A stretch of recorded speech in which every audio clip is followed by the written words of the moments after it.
So pretty simple stuff. All I did was get an 8 foot long 4x4, had the guy at Home Depot cut it for me into 8 11.5 inch pieces.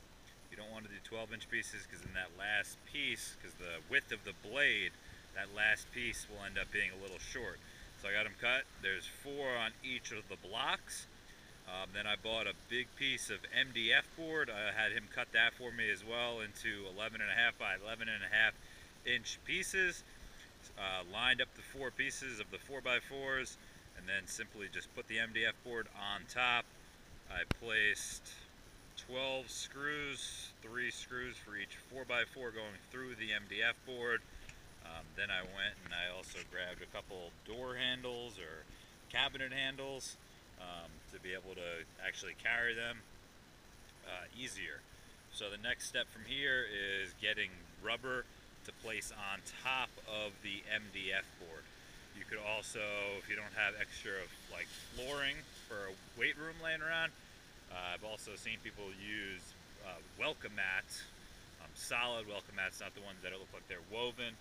They cut them to fit the top of the MDF board, flipped them upside down, and then hammered those into the tops. For screws, I used 1 5/8 inch drywall screws. Wanted them to be long enough to make sure that they had plenty of security when it comes to the MDF board, but then also I'll be using these with my rubber, so then it's going to go up a little bit further. In the end, these two deadlift blocks cost me $35 to make. I had the extra rubber laying around, so if you do not, obviously it's going to cost a little bit more to use the welcome mat route or buy some rubber for them. I went to Lowe's originally to make these. They didn't have a saw capable of cutting a 4x4, so I'd recommend going to Home Depot. They were able to cut the wood for me.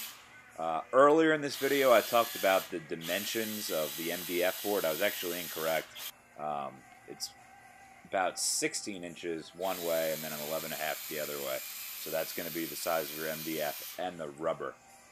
After using these for a little bit, the wood that I'm screwing right now isn't the most sturdy that I purchased, and it kind of chipped away on one of them. Eventually I'm going to have to replace that, so I'd recommend those end pieces. Get a nice piece of wood for that that's going to last. Thanks for watching.